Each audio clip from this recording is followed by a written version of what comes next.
تفسیر جیلانی اٹھا کر کے دیکھو. میں ہندوستان میں تھا تو میں تفسیر جیلانی نہیں سمجھ پایا کہ آخر تفسیر جیلانی آقا غوث اعظم سرکار کی تفسیر کی کتاب ہے, آپ نے تفسیر بھی لکھا ہے. لیکن جب مصر میں پہنچا تو وہاں کے مکتبے پہ پہنچا تو میں نے دیکھا تفسیروں میں تفسیر جیلانی بھی ہے. میں نے کہا یہ دیکھیں جیلانی کس کی طرف منسوب ہے. میں نے دیکھا تو کیا دیکھا, یہ تصویر رہتی کسی اور کی نہیں, آقا غوث اعظم نے قرآن پاک کی تفسیر بیان کی ہے. وہ ایک دو جلدوں میں نہیں بلکہ کئی جلدوں کا مشتمل ہے تفسیر جیلانی. جب میں نے دیکھا اس کے لطائف و اسرار کو دیکھا تو میں نے سمجھا کہ آقا غوث اعظم سرکار صرف اللہ تبارک و تعالیٰ کی عطا کردہ روحانی قوت کی نہیں بلکہ علمی مقام کی اعلیٰ دہلیز پر فائز.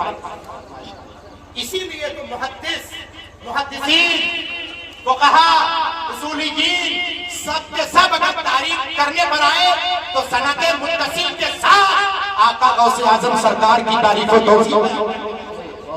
کسی ولی کی کرامت اور کسی ولی کے زمانے کو اور کسی ولی کے زمانے زندگی کو متصل سند کے ساتھ بیان کرتے ہوئے آقا غوث اعظم سرکار کی طرف میں نے اٹھاؤ آپ قلائد الجواہر علامہ یحییٰ طاسبی رحمۃ اللہ علیہ کی, اٹھاؤ سیدنا شیخ عبد القادر البنی کی تفریح الخاطر اٹھا کر کے دیکھو, اٹھا کر کے دیکھو اعلیٰ حضرت سرکار کے فتاوی رضویہ کو اٹھا کر کے دیکھو, اٹھا کر کے دیکھو شیخ حسن ستنوفی شافعی رحمۃ اللہ علیہ نے بہجت الاسرار.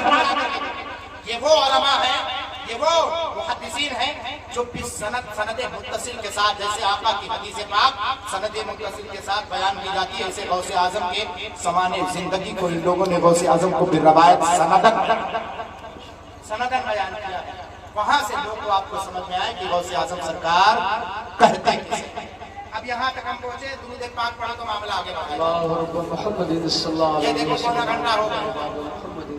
میں نے کہا تھا 10 منٹ آپ سن لیجیے اس کے بعد چلے جائیے, لیکن سب بیٹھے ہوئے کوئی جا نہیں رہا.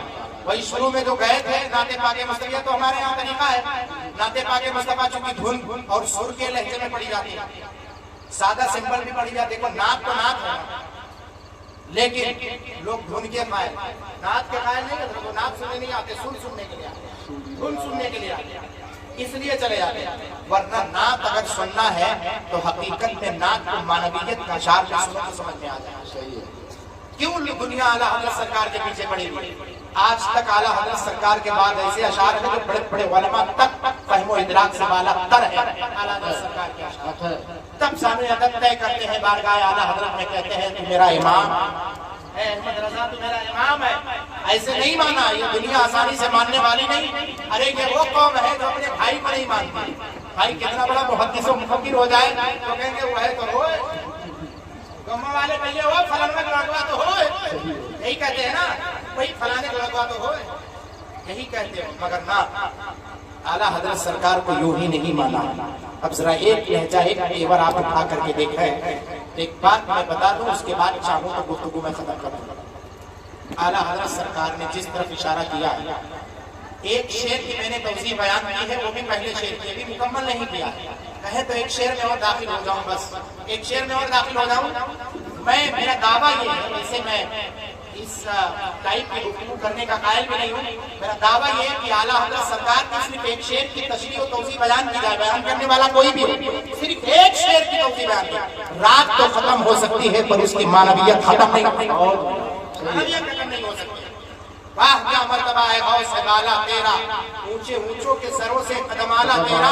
ارے اس پر اگر فہرست پر فہرست اور کتابوں پر کتابیں اور صفحات پر صفحات پیش کیا جائے تب بھی کم ہے. کتنے بغداد کے سرزمین پر آئے اور گئے. آپ سے بڑے بڑے سوچو ذرا کہ اگر 25 سال کی عمر میں نوجوانی میں کوئی 60 سال کا 70 سال کا بوڑھا اللہ کا مقدس ولی آئے اور قدم غوث اعظم کو چوم کر کے کہے کہ غوث اعظم مجھ جیسے بوڑھے کے بڑھاپے پر نظر کرم کرم, تو مقام کیا ہوگا ذرا سمجھو تو ذرا. ارے اعلیٰ حضور غوث پاک کو چھوڑیں ذرا, ایک روایت تھوڑی سی اور بڑھ کر کے بتاتے ہیں. میں آپ دیکھ لیں تو آپ ماہوے حیرت ہوں گے. سیدنا کون؟ خواجہ بہاؤالدین نقشبندی رحمۃ اللہ تعالیٰ علیہ کی ذات پاک ہے. چاہے سلسلہ قادریہ کے بعد سلسلہ چشتیہ ہو, سلسلہ سہروردیہ ہو, سلسلہ نقشبندیہ ہو, سلسلہ رفاعیہ ہو, سلسلہ دسوقیہ ہو, سلسلہ براہمیہ ہو, سلسلہ احمدیہ ہو, سلسلہ شاذلیہ ہو, جتنے سلاسل عرب کے ہیں آپ اپنے ہندوستان میں سلسلے لے لیں, سارے سلسلوں پر فیضان اگر کسی سلسلے کا جاری ہے تو وہ سلسلہ قادریہ ہے. زندہ باد. پوری دنیا کے علوم و فنون کو حاصل کرنے کے بعد اخیر میں میرے اعلیٰ حضرت سرکار نے یہی بیان فرمایا. ہاتھ اٹھایا جب مولا کے بارگاہ میں تو کہا مولا قادری کر، قادری رکھ، قادریوں میں اٹھا. یہی تو کہا قادری کر، قادری رکھ، قادریوں میں اٹھا. قدر عبد القادری قدرت نما. پھر دعا کی اجابت کا وقت آیا تو کہا لاؤ کچھ اور عریضہ پیش کر دی جائے. پھر فرماتے یا رسول اللہ اب نظر کرم فرمائے، آپ کے بیٹے کو آپ کے بارگاہ میں بطور نذرانہ توسل پیش کرتے ہیں. فرمایا تیری سرکار میں لاتا ہے رضا اس کو شفیع جو میرا باپ ہے اور زندہ باد زندہ باد. وہ میرے اعلیٰ حضرت سرکار وہ علم کے مقام پر پہنچے تو ہم اور آپ کیا سمجھ پائیں گے. 157 سال کے بعد آقا غوث اعظم کے وصال کے بعد رمضان والوں دیکھو بھائی سننا چاہتے ہیں بند کیا جائے، بند کیا جائے، مجھے کوئی حرج نہیں ہے. تو آخری روایت بیان کر دوں بس، اب اس کے بعد پھر انشاءاللہ کبھی موقع ملے گا. آخری روایت ارے ایسا تھوڑی ہے کہ اسے بیان کریں. تھوڑا سرور ہلاتے رہے ایسا پتا چلے کہ آپ ہیں یہاں پر. ارے ہے بھائی، ہم تو کہتے ہیں کہ بچوں سے زیادہ نوجوان زیادہ چوکس ہو اور نوجوانوں سے زیادہ بوڑھے مورچہ سنبھالیں گے. ماشاءاللہ رمنگرہ کے مولا بزرگوں کو اور قوت و طاقت عطا فرمائے. مولا ان کو عمر قصری وقت سکندری عطا فرمائے. اب نوجوان سوچیں لیو حضرت فراز شریف سے آئے بڑھوٹ کا دعا دی گھر میں چھوڑ یہی نہ ہوگا. نہیں، مولا تعالیٰ بچوں کو حضرت سیدنا علی اصغر کا صدقہ دے، نوجوانوں کو مولا قاسم کا صدقہ دے. دیکھیں 157 سال کے بعد حضور غوث اعظم سرکار کے ظاہری وصال پاک کے بعد، ظاہری حیات طیبہ کے بعد 157 سال کے بعد بخارا کے سرزمین پر پیدا ہونے والی شخصیت کا نام سیدنا خواجہ بہاؤالدین نقشبندی رحمت اللہ تعالیٰ علیہ، سلسلے نقشبندیہ کے سب سے بڑے شیخ و بزرگ خواجہ بہاؤالدین نقشبندی رحمت اللہ تعالیٰ 157 سال کے بعد پیدا ہوئی. کتنے سال کے بعد؟ 157 سال. آقا غوث اعظم کے وصال پاک کے بعد 157 سال کے بعد بخارا کی سرزمین پر پیدا ہوئے. 16 سال کی عمر میں جب پہنچتے ہیں، کیونکہ 16 سال میں بندہ باشعور ہوتا ہے، تو اللہ تبارک و تعالیٰ نے اپنے پیارے محبوب کے چہیتے بیٹے کا وہ فیض ادا کیا کہ ان کے پاس اتنا جلال اور اتنی قوت، اتنی طاقت آئی کہ وقت کے 70 80 سال کے بزرگ اولیاء کرام آتے اور ان کے ہاتھ کو دست پاک کو بعد میں قدم پاک کو پہلے دست بوسی پر اتفاق نہیں کرتے، قدم بوسی کرتے جاتے.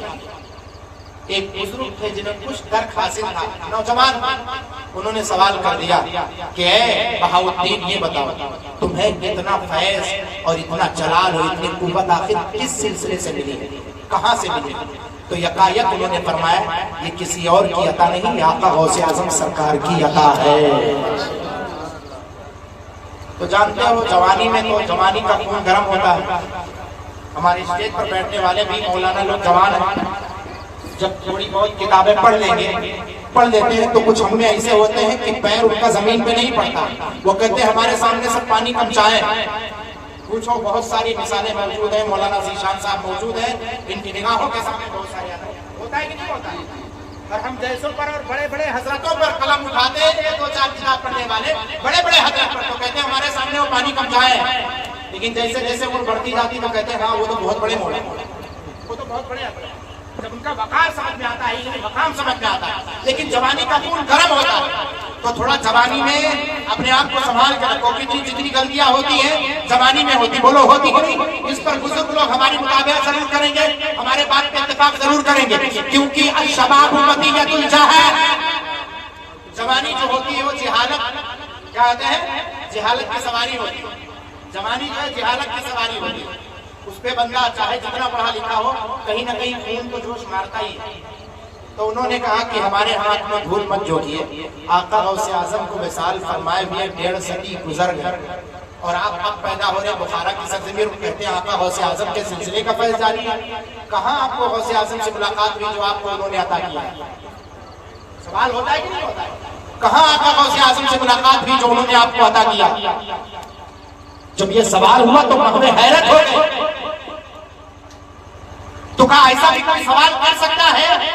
میں کہہ رہا ہوں کہ آقا غوث اعظم سرکار نے مجھے عطا کیا تو عطا کیا، کہ نہیں اس کو ثابت کیجئے. آنکھیں سرخ ہو گئی، چہرہ لال. اسی جلال کے عالم میں آپ اندر گئے، اپنے کمرے سے دستاویز کو نکالا اور نکالنے کے بعد لا کر کے کہا یہ لے کر کے پڑھو۔ اس میں کئی لوگ دستاویز پڑھنے والے، اور آج کل آپ اگر کوئی کہے کہ آپ کا یہ گھر ہے 70 سال پرانا ہے، اس کا دستاویز یعنی 100 سال پرانا ہے، 1 صدی پرانا ہے، اس کا دستاویز نکالو، تو بتاؤ آپ کو کہاں جانا پڑے گا؟ ہمارے یہاں لوگ فیض آباد جاتے ہیں محافظ خانے میں، آپ کو کہاں جانا پڑے گا؟ تلسی پور جانا پڑے گا، تلسی پور میں مل جائے گا، فیض آباد جانا پڑے گا۔ اگر پرانا دستاویز نکالنا ہو تو محافظ خانہ فیض آباد جانا پڑے گا آپ کو بھی۔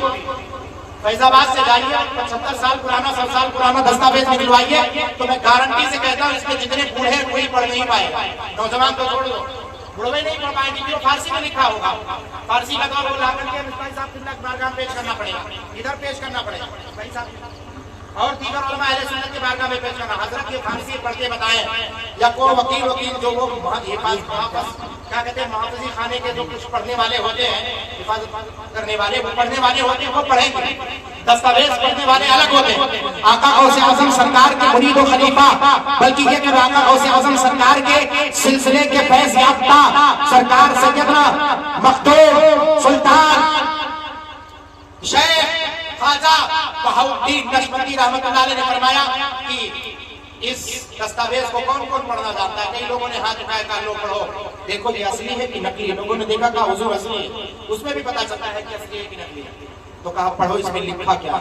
تو اس دستاویز میں صاف طور پہ لکھا ہوا تھا کہ آقا غوث اعظم 170 سال پہلے تقریباً، کیونکہ 57 سال کی عمر میں پیدا ہوئے تھے، 16 سال اور جوڑو تو کتنے ہوئے؟ بولو کتنے ہوئے؟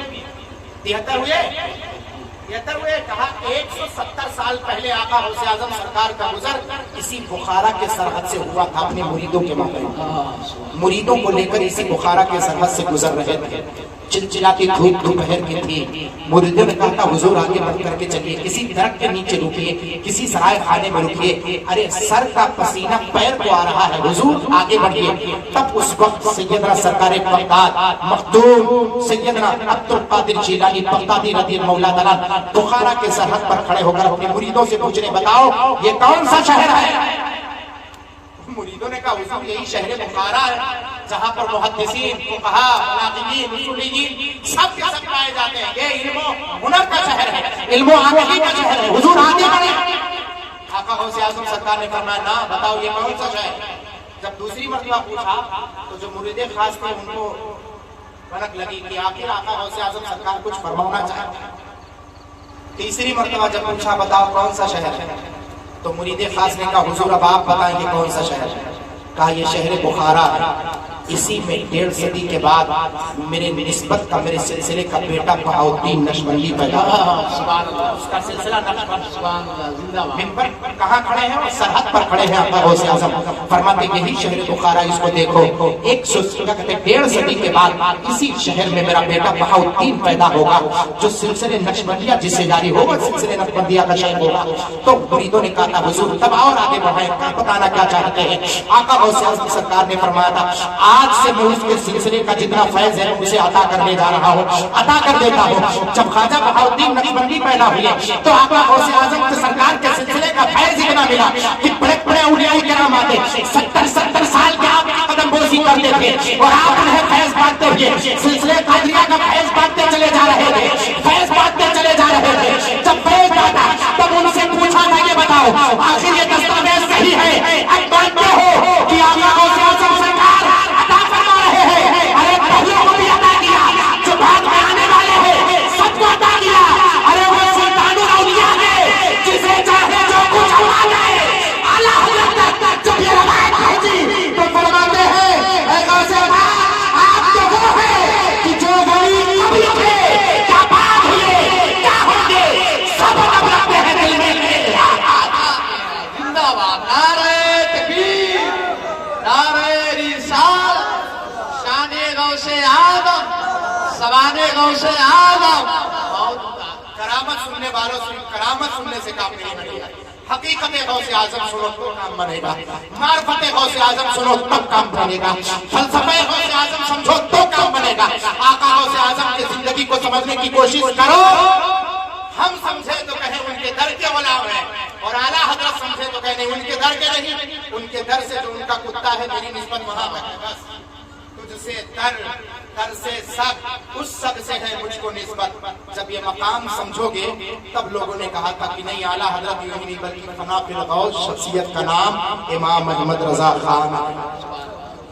یہ مقام، اس مقام کو سنو، حقیقت غوث اعظم سمجھو گے تب سمجھ میں آئے گا. صرف کرامت سننے سے کام نہیں بنے گا. نگر کے مسلمانوں سنو، آقا غوث اعظم سرکار کا فیض جب جاری ہوگا، جب دل کو مسجع مقفع کرو گے، بالکل دل کو صاف و شفاف کرو گے، اس کے بعد تاجدار بغداد فیض حاصل ہوگا. آپ سوچو گے حضور حضرات بارگاہ حضور شعیب الاولیاء سے آپ چل کر کے آئے ہیں، مانتا ہوں اللہ کے مقدس ولی، وہ بھی وہ ولی جو سرکار غازی کے سلسلے نسب سے ہے. سرکار غازی کے چچا سیدنا سرخرو سالار کی اولاد میں سے حضور سیدنا سرکار شعیب الاولیاء علیہ رحمت و رضوان کی ذات پاک براؤن شریف کی مقدس سرزمین پر وہ دربار ایسے یافتہ دربار ہے، اور وہ بھی دربار غازی تو چٹکیوں میں جہاں فیصلے ہوتے ہیں، جہاں چٹکیوں میں فیصلے ہوتے ہیں وہ دربار غازی. ان کے در سے جس کی نسبت ہو جائے وہاں سے فیصلے نہ ملے. جا کر کے جو دیکھو مسلمان کرام کے بارگاہ میں حاضری ہو تو ذرا سے تو سمجھ میں آئے گا. ان ولیوں کی بارگاہ میں حاضری ہوگی تو سمجھ میں آئے گا کہ آقا غوث اعظم سرکار کا در کیسا ہے. مقام تفصیل میں اب آپ سوچیں گے، سنیں گے، سوال کریں گے. وقت ویسے زیادہ گھنٹے سے زیادہ ہو گیا میں جانتا ہوں. دیکھیں آقا غوث اعظم سرکار، اب آپ سوچیں گے، کہیں گے حضرت کہاں بغداد معلیٰ، کہاں بغداد مقدس، اور کہاں ہندوستان، وہ بھی ہندوستان کے بالکل پوروی سائڈ میں اتر میں آ کر کے یہاں نیپال کے قریب، جہاں کے نیپال والے آ کر ہم پر راجدھانی راج جمائے اور کہیں تختہ پلٹ دیں گے، اوپر والوں کو نیچے، نیچے والوں کو اوپر کر دیں گے، ہے کہ نہیں؟ ایسی جگہ پر ہم لوگ بیٹھے ہوئے ہیں. کہاں سے وہاں کا فیض جاری ہو، کیسے جاری ہو؟ تو میں کہوں گا کہ آقا غوث اعظم کی روایت اٹھا کر کے دیکھو. علامہ حسن ستنوفی شافعی نے جو سند میں اتصال کیا ہے، مقام تفصیل میں شیخ عبد الرحمن تفصیلی رحمۃ اللہ تعالی، آقا غوث اعظم ہفتے میں 3 دن تقریر کر فرماتے تھے. کتنے دن؟ ہفتے میں 3 دن تقریر فرماتے تھے. مقام تفصیل میں وہ شیخ عبد الرحمن تفصیلی رحمۃ اللہ علیہ مقام تفصیل میں بیٹھتے تھے، لوگوں کو کہتے تھے لوگوں جس کو آقا غوث اعظم کی تقریر کو سننا وہ میرے گھر آئے. لوگ کہتے ہیں مقام تفصیل ہے، کہاں بغداد اور کہاں یہ تفصیل؟ ارے میلوں ہزاروں میل کا فاصلہ ہے. یہاں آقا غوث اعظم کی تقریر، کہاں چل کے آؤ تو ذرا صحیح. جتنے معترضین ہوتے وہ بھی آتے، جتنے معتقدین ہوتے وہ بھی آتے. وہ ایک حلقہ کھینچتے تھے اپنے گھر پر، حلقہ دائرہ یعنی گول دائرہ. یہ ولیوں کا خاص طور پر حضور سیدنا خواجہ معین الدین چشتی اجمیری جب ہندوستان آئے تھے، جب جوگی جے پال جیسا بہت بڑا جادوگر آیا تھا تو اپنے مریدوں کو کہاں حفاظتی خانے میں کیا تھا؟ کسی کوٹری میں بند کیا تھا؟ نہیں، گول دائرہ کھینچ دیا تھا، کہا تھا اسی گھیرے میں رہو، باہر مت نکلنا. جو اس گھیرے میں رہے گا وہ محفوظ رہے گا. یہی تو ہے. وہ دائرہ کھینچتے تھے اور کسی نے کہا اسی میں بیٹھ جاؤ. جو یہاں پر بیٹھے گا آقا غوث اعظم کی تقریر. مقام تفصیل میں لوگ رہتے، جب آقا غوث اعظم کی تقریر کا وقت آتا نگاہیں نیچی کر کے بیٹھ جاتے. آقا غوث اعظم سرکار کے بارگاہ میں لو لگا لیتے. ممبر بغداد سے خطبہ ہوتا. نہ کوئی ایمپلیفائر سسٹم ہے، نہ کوئی نیٹ ورکنگ سسٹم ہے، نہ کوئی سیٹلائٹ سسٹم ہے، نہ کوئی بلوٹوتھ سسٹم ہے، نہ کوئی ٹیچنگ پاور ہے، کچھ نہیں. وہاں بغداد میں خطبہ ہو رہا ہے. مقام تفصیل کے لوگ اپنے کان سے آقا غوث اعظم کی تقریر کو کرتے ہیں. صحیح روایت کے ساتھ میں سند متصل کر رہا ہوں. اگر یہ روایت آپ کو سمجھ میں نہ آئے تو ایک روایت اور دے دیتا ہوں، اس پر معاملہ بالکل توثیق بساطت سے آپ کو سمجھ میں آ جائے گا. روایت مقام سوڈان کی ہے اور وہ مصر کے اور سوڈان، بالکل مصر اور سوڈان کا سرحد ہے. اور مجھ سے پوچھو، میں اپنے ماتھے کی نگاہوں سے دیکھ کر گیا. 4 سال رہا، 4 سال مصر شریف کی سرزمین پر. مقام سوڈان میں سیدنا احمد کبیر رفاعی رحمۃ اللہ علیہ اپنے مریدوں کو درس دے رہے تھے اور اسی مریدوں کے درس دینے میں میرے بغداد سے آواز آئی تھی، قدمی ہادی علی نقبتی کلی ولی اللہ. میرا یہ قدم تمام اولیاء اللہ کے گردن پر ہے. ہزاروں مریدین بیٹھے ہوئے تھے. سیدنا شیخ احمد کبیر رفاعی رحمۃ اللہ علیہ اٹھ کر کھڑے ہوئے، سر کو جھکایا کہ بل علی عینی براسی یا غوث العالم. آپ کا قدم ناز ہمارے کندھے پر نہیں بلکہ آنکھوں اور سروں پر. مریدین اٹھ کر کھڑے کہا حضور ہم نے آپ کو غوث اعظم مانا، آپ کا بھی کوئی غوث ہے؟ ہمارے غوث اعظم تو آپ ہیں، آپ کا بھی کوئی غوث اعظم ہے؟ کہا نادانو، وہ غوث اعظم ایسے غوث اعظم ہے جن کی ولایت سے اگر یہ احمد کبیر رفاعی اگر انکار کر دے تو باب ولایت سے اس کا خارجہ ہو جائے. باب ولایت سے خارجہ ہو جائے، ولایت سلب کر لی جائے، چھین لی جائے. اتنے بڑے غوث ہیں؟ کہا ہاں، کہا منبر بغداد پر انہیں 70,000 اولیاء کرام کے مابین 70,000 مجمع میں 70 اولیاء قطب بیٹھے ہوئے ہیں۔ یہ وہاں پر خبر دے رہے ہیں، کہاں پر؟ مقام سودان میں، کہ 70,000 کا مجمع ہے، آقا غوث اعظم سرکار کو خلعت سے نوازا جا رہا ہے، 70,000 فرشتوں کا مجمع ہے جسے کوئی دیکھ نہیں رہا ہے، اور 70,000 سے زائد غیبی مخلوقات ہیں جو نیت باندھ کر کے آسمانوں پر کھڑے ہیں آقا غوث اعظم سرکار کے بارگاہ میں ادب فرشتے جلوہ بار، اور 70,000 کے مجمع میں 70 قطب بیٹھے ہوئے ہیں، وہ بیٹھ کر کے آقا غوث اعظم کی تقریر سماعت کر رہے ہیں، اور وہ غوث اعظم عبد القادر جیلانی فرما رہے ہیں قدمی ہادی علی رغبتی کلی ولی اللہ، جس میں شیخ علی ابن حیدی، شیخ عبداللہ الجوینی، ان سے جیسے 70 مریدین 70 اولیاء کرام اٹھے مجمع سے، اور اٹھنے کے بعد آ کر کے آقا غوث اعظم کے قدم پاک کو اپنے سر پہ رکھا، اور 70,000 کے مجمع سے مخاطب ہو کر کہا ہے مجمع والوں گواہ رہنا، آقا غوث اعظم کے قدم ناز کو ہم نے اپنے سر پہ رکھ لیا۔ اس منبر پر آ کر کے شیخ علی ابن حیدی رحمۃ اللہ تعالی کی روایت صاف طور پہ منقول، تو کہا اتنے بڑے شیخ ہیں؟ کہا ہاں اتنے بڑے شیخ ہیں۔ کہا حضور تو ان کی تقریر ہمیں بھی سنوا دیجیے، ان کے مرید ہی تھے سب، اور وہ بھی باقی کتب تھے۔ اقطاب اربعہ میں سے سید احمد کبیر رفاعی بھی ہے، اقطاب اربعہ میں سے سید احمد کبیر رفاعی بھی ہے، تو کہا حضور مجھے بھی سنا دیجیے۔ تو کتب کو جلال آیا، کہا ٹھیک ہے بیٹھ جاؤ، ہمارے حلقے میں بیٹھ جاؤ۔ بیٹھ گئے، کہا نگاہیں نیچی کرو، او یا سیدنا شیخ عبد القادر جیلانی شیخ کہو۔ اس کے بعد منبر بغداد سے جو خطبہ ہو رہا تھا، جو تقریر ہو رہی تھی، مقام سودان میں بیٹھ کر کے لوگ اپنے کان سے آقا غوث اعظم کی تقریر کو سماعت کر رہے ہیں۔ اور بات یہیں تک محدود نہیں، ایسے بیان کروں گا تو آپ کہیں گے کہ معین الدین اظہری براؤ شریف سے آیا تھا اور ادھر ادھر مار کر کے نکل گیا۔ نہ، ایسا نہیں۔ اس کے بعد ہوا کیا؟ 2 مہینے کے بعد جو سودان سے چل کر کے تاجک بغداد گئے تھے وہ واپس لوٹے، اور واپس جب لوٹے تو وہاں کے کتب میں حاضری دیں گے بارگاہ کتب میں، تو سید احمد کبیر کے بارگاہ میں پہنچے تو کہا حضور نے کہ بتاؤ تم لوگ کب بغداد میں موجود تھے؟ کہا اس وقت جب آقا غوث اعظم سرکار کو خلعت سے نوازا جا رہا تھا، اور منبر بغداد پر بیٹھ کر راضی جو خطبہ دے رہے ہیں قدمی ہادی علی رغبتی کلی ولی اللہ، اس مجمع میں موجود تھے، کہا اپنے ماتھے کی نگاہوں سے آقا غوث اعظم کا دیدار کر رہے تھے، اور انہی کانوں سے ہم نے آقا غوث اعظم کی تقریر کو سماعت کیا۔ سید احمد کبیر رفاعی نے پوچھا یہ بتاؤ کچھ لکھے بھی ہو؟ تو پہلے کیا ہوتا تھا کہ جب بزرگوں کی تقریریں سنتے تھے تو لوگ دستاویز لے کر قلم و کاپی لے کر لکھا کرتے تھے۔ ہمارے یہاں کی طریقہ نہیں کہ ابھی آئے ہیں سنے ہیں، صبح اٹھ کر کوئی پوچھے اظہری صاحب کیا کر بیان کیے، صبح پتا چلا ٹائر پھیس کچھ نہیں آیا، یہی تو ہوگا نہیں، وہ لکھ لیا کرتے تھے۔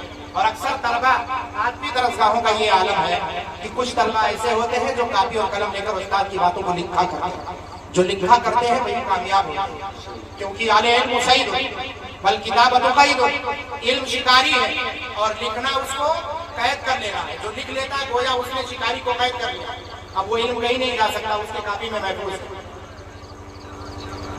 تو یہی کرتے تھے۔ تب وہ 2 مہینے کے بعد جب چل کر کے آئے تو ان کے مریدین کچھ بیٹھے ہوئے تھے، انہوں نے کہا کہ آقا غوث اعظم سرکار کی تقریر کو سنے ہو؟ کہا سامنے سنے، کہا سامنے سنے ہو؟ کہا کچھ لکھے ہو؟ کہا لکھ کر کے لائے۔ کہا دستاویز نکالو؟ کہا نکالا۔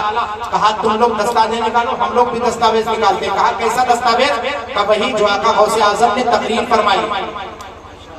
تو وہ تقریر تو بغداد میں فرمائی، وہاں ہم لوگ تھے، ہم لوگوں نے لکھا، تم لوگوں نے کیسے لکھا؟ کہا تم اپنی کاپیاں نکالو، ہم اپنی کاپیاں نکالتے ہیں تب بتاتے ہیں کیسے لکھا۔ ان لوگوں نے دستاویز نکالا جو بغداد میں تھے، اور جو سودان میں تھے ان لوگوں نے نکالا۔ کہا بتاؤ؟ کہا چلو شروع کرو۔ آقا غوث اعظم سرکار نے کہاں سے شروع کیا؟ جب انہوں نے شروع کیا تو کہا آپ لوگ جب ہم بیان کرتے ہیں، وہ اپنی کاپی لے کر کے بیان کر رہے۔ کہا میرے غوث اعظم سرکار نے یہ فرمایا، پھر یہ فرمایا، پھر یہ فرمایا۔ بغداد سے جو لوگ آئے ہوئے تھے محو حیرت تھے، پیروں تلے زمین کھسک گئی۔ کہا یہ بتاؤ آخر تم نے آقا غوث اعظم کی تقریر کو سماعت کہاں کیا؟ تم تو یہاں تھے، وہاں پر بغداد پر ہم تقریر سن رہے تھے، ہم نے جو کاپی میں لکھا تمہاری کاپی میں بالکل وہی عبارت لکھی ہوئی ہے جو آقا غوث اعظم سرکار بیان کر رہے تھے۔ آخر لکھا کہاں سے؟ کہا یہی حضور سید احمد کبیر رفاعی رحمۃ اللہ علیہ کا فیض، آقا غوث اعظم کا فیض ان پر جاری ہوا اور ان کا ہم مریدوں پر جاری ہوا۔ ہم نے آقا غوث اعظم سرکار کا نام لیا تو بغداد سے ان کی تقریر اپنے کان سے ہم سماعت کرتے ہوئے